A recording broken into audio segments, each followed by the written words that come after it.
Hello बच्चों, कैसे हैं आप। आज हम कक्षा 8वीं में विज्ञान में पहला पाठ फसल एवं प्रबंधन पढ़ेंगे।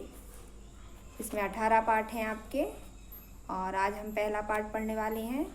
फसल एवं प्रबंधन में हम फसल और फसल के प्रकार को आज लेंगे। चलिए, फसल उत्पादन एवं प्रबंधन क्या लिखा हुआ है कि ग्रीष्म अवकाश में पहेली एवं बूझो अपने चाचा के घर गए। उनके चाचा एक किसान हैं। एक दिन उन्होंने खेत में कुछ औजार देखे, जैसे कि खुरपी, दराती, बेलचा, हल इत्यादि। अब आप जानते हैं ये हथियार कहाँ पर काम आते हैं, ये औजार कहाँ पर काम आते हैं। ये सभी औजार खेती के औजार होते हैं और खेत में काम करने के काम आते हैं। बूझो ये जानना चाहता था कि हम इन औजारों का उपयोग कहाँ करते हैं और कैसे करते हैं। तो हम इन औजारों का उपयोग खेतों में करते हैं, फसल उगाने के लिए करते हैं। इसको हम आगे पाठ में पढ़ेंगे। आप पढ़ चुके हैं कि सभी सजीवों को भोजन की आवश्यकता होती है। पौधे अपना भोजन स्वयं बना सकते हैं।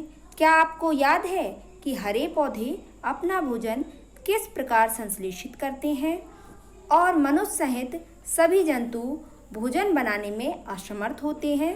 तो फिर जंतुओं का भोजन स्रोत क्या है। तो जंतुओं का भोजन स्रोत क्या है। जंतुओं का भोजन स्रोत है पेड़ पौधे। पेड़ पौधे प्रकाश संश्लेषण की क्रिया करते हैं और भोजन बनाते हैं और हम सभी उस भोजन को और सभी जीव जंतु उस भोजन को ग्रहण करते हैं। परंतु भोजन को ग्रहण ही क्यों करते हैं, हमें भोजन ग्रहण करने की आवश्यकता क्यों होती है, हमें खाना खाने की ज़रूरत क्यों पड़ती है।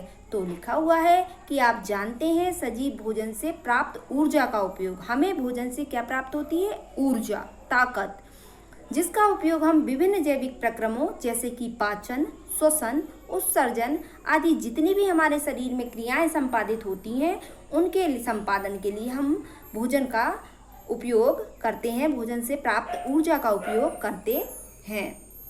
हम अपना भोजन पौधों और जंतुओं दोनों से ही प्राप्त करते हैं। पौधों से हमें अनाज, फसल आदि फल सब्जियां मिलती हैं और हम जंतुओं से दूध, अंडे, मांस आदि का उपयोग आदि हमें उनसे प्राप्त होते हैं। क्योंकि हम सभी को भोजन की आवश्यकता होती है, अतः सभी अपने देश के इतने अधिक लोगों को भोजन किस प्रकार उपलब्ध करा सकते हैं। इतनी सारी जनता है, अब इसको भोजन कैसे मिलता है तो वही हम आगे पढ़ेंगे कि भोजन का बड़े स्तर पर उत्पादन करना आवश्यक है और एक विशाल जनसंख्या को भोजन प्रदान करने के लिए इसका नियमित उत्पादन, उचित प्रबंधन और वितरण आवश्यक है। यह किस प्रकार संपादन होता है इस क्रिया का, ये हम आगे पढ़ेंगे। कृषि पद्धतियाँ, पहला पॉइंट है हमारा 1.1 कृषि पद्धतियाँ। इसमें बताया गया है कि आज से लगभग 10,000 ईसा पूर्व तक मनुष्य घुमंतु थे। वह एक स्थान से दूसरे स्थान तक भोजन और आवास के खोज में समूह में विचरण किया करते थे। यहाँ से वहाँ घूमा फिरा करते थे। वो खाना बदोश थे। वे कच्चे फल और सब्जियाँ खाते थे और उन्होंने भोजन के लिए जंतुओं का शिकार भी प्रारंभ कर दिया था। कालांतर में खेती कर वह चावल, गेहूं और अन्य खाद्य फसलों को उत्पादित कर सके। इस प्रकार कृषि का प्रारंभ हुआ। उन्होंने खेतों में फसल उगाना सीखा, उन्होंने कृषि करना सीखा और कृषि के माध्यम से फिर बहुत सारी फसल उत्पादन की जाने लगी। जब एक ही किस्म के पौधे किसी स्थान पर बड़े पैमाने पर उगाए जाते हैं तो इसे फसल कहते हैं। उदाहरण के लिए गेहूं की फसल का अर्थ है खेत में उगाए जाने वाले सभी पौधे गेहूं के होंगे। इसी तरह यदि खेत में सारे पौधे चने के हैं तो चने की फसल होगी, यदि सोयाबीन के हैं तो सोयाबीन की फसल होगी। तो जब एक ही किस्म के पौधे किसी स्थान पर बड़े पैमाने पर उगाए जाते हैं तो इसको फसल कहते हैं। आप जानते हैं कि फसलें विभिन्न प्रकार की होती हैं, जैसे कि अन्न, सब्जियां, फल। जिस मौसम में यह पौधे उगाए जाते हैं उसके आधार पर हम फसलों का वर्गीकरण कर देते हैं। भारत एक विशाल देश है।